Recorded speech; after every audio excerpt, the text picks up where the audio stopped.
Hoy vamos a meternos de lleno en un relato histórico durísimo pero fundamental. Es el que nos cuenta Gabriel Salazar sobre la figura del guacho, ese niño huérfano o abandonado en el Chile del siglo XIX. Para que nos hagamos una idea de la dimensión de esta historia, de su crudeza, creo que lo mejor es empezar con una frase del propio texto, una frase que resume la desesperación absoluta de una madre, por lo que deseó más bien morir. Bueno, pues esta frase nos lleva directamente a la historia de Rosaria Araya. Ella era una campesina soltera de 26 años allá por 1845, y su historia, como vamos a ver, es un terrible presagio de una crisis social que iba mucho más allá. La fortaleza de Rosaria era algo fuera de lo común, de verdad. Fíjate, con 8 meses de embarazo y comiendo poquísimo, el texto dice que tenía una vitalidad asombrosa, hasta el punto de desollar ella sola un buey muerto y arrastrar la piel y una pata durante kilómetros. Una fuerza increíble. Pero claro, el 14 de septiembre de 1845, toda esa fuerza se enfrentó a una prueba pues casi inimaginable. Después de un parto agotador, larguísimo, Rosaria no dio a luz a un solo hijo, dio a luz a 4. Y fue después del cuarto, cuando su fortaleza se vino abajo. Se rompió. Su desesperación ya no era solo por el dolor físico, era la vergüenza social, la certeza terrible de saber que no tenía nada para alimentar a sus hijos. El texto lo describe así: les suplicó al cielo que le quitara la vida.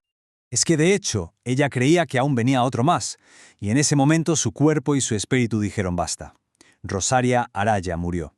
Su comunidad, eso sí, cumplió la promesa que le habían hecho y cuidó de los niños, aunque, como dice el texto, los criaron en la mayor escasez.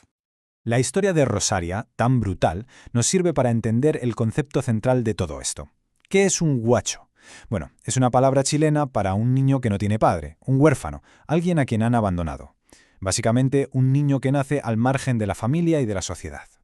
Vale, pero ¿cómo se llegaba a esa situación? Salazar lo explica analizando 2 pilares sociales que fallaron estrepitosamente. El primero, sin duda, es el padre, un padre ausente o directamente vencido. Y el primer ejemplo es Mateo Vega, el padre de los hijos de Rosaria, que sencillamente nunca estuvo ahí. El primer arquetipo de este padre que falla es el que llaman el peón, el trabajador que va de un sitio a otro errante. Su ausencia constante hacía que para sus hijos fuera casi una figura mítica, ¿sabes? Una leyenda a la que admiraban, pero que a la hora de la verdad no servía para nada. Su vida era eso, transitoria. El padre era como una noticia que llegaba de lejos. Como dice este testimonio, aparecía, desaparecía y dejaba a la familia en una incertidumbre constante. No se podía contar con él. Luego tenemos la otra cara de la moneda. El segundo arquetipo es el inquilino, el que trabajaba como arrendatario en una hacienda. A diferencia del peón, este sí que estaba presente físicamente, pero, como explica Salazar, estaba psicológicamente roto por un sistema que lo aplastaba. Y aquí viene lo más duro, esa doble cara. El texto describe esta dualidad que duele solo de leerla, servil y sonriente delante del patrón, pero un tirano iracundo y autoritario dentro de su propia casa. Ejercía el poder en el único sitio donde podía, sobre su familia. Y ojo, que había un tercer tipo de padre, un emprendedor, digamos. Un pequeño agricultor o minero que tenía sus propias tierras, sus herramientas, tenía un proyecto, un sueño de prosperidad para su familia. Pero esos sueños se daban de bruces contra la realidad. Un sistema depredador, una alianza de comerciantes, jueces y militares que lo aplastaba todo. Al final, este padre acababa convertido en un fugitivo y sus hijos se quedaban con nada. Peor que nada, de hecho, con rabia y con una desilusión total. Ya hemos visto al padre en sus 3 versiones, pero ¿y la madre? Aquí la historia cambia por completo, porque el padre podía huir, desaparecer. La madre, en cambio, se quedaba atrapada por los hijos y por sus circunstancias. Para una madre sola, sin recursos, la situación era absolutamente desesperada. El libro detalla los procedimientos, por llamarlos de alguna manera, que seguían para deshacerse de los niños que no podían alimentar. Y es que es terrible. Desde dejarlo en la puerta de una casa de ricos a, en el peor de los casos, abandonarlo en una quebrada. Y para las que se quedaban con sus hijos, ¿qué les esperaba? Pues un callejón sin salida. La sociedad no les daba ninguna opción digna, así que se veían empujadas a un círculo vicioso para poder sobrevivir, del servicio doméstico a la prostitución y de la prostitución de vuelta al servicio doméstico. Así que, si ahora nos ponemos en la piel del niño, la conclusión es demoledora. Daba igual si el padre se iba o si la madre se desesperaba. La realidad para ellos era la misma. Habían nacido en un mundo que no tenía sitio para ellos. Sencillamente sobraban.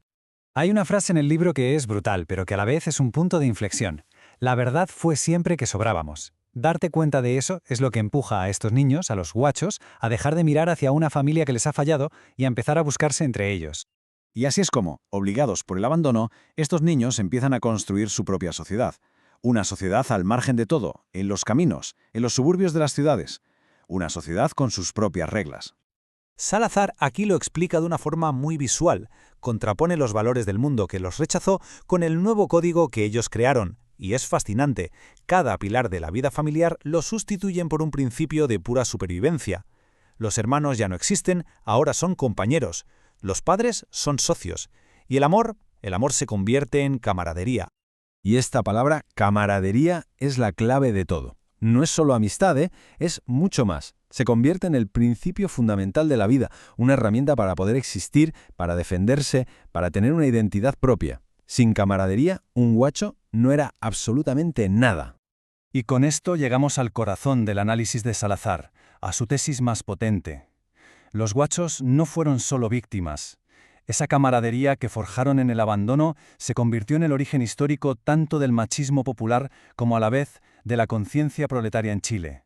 Fueron, como él dice, la primera y más firme piedra de la identidad popular del país. Todo este análisis, al final, nos deja con una pregunta flotando en el aire. Una pregunta que, la verdad, va mucho más allá del Chile del siglo XIX y sigue muy vigente hoy. Cuando una sociedad le falla a sus hijos, ¿qué clase de mundo construyen ellos para reemplazarla?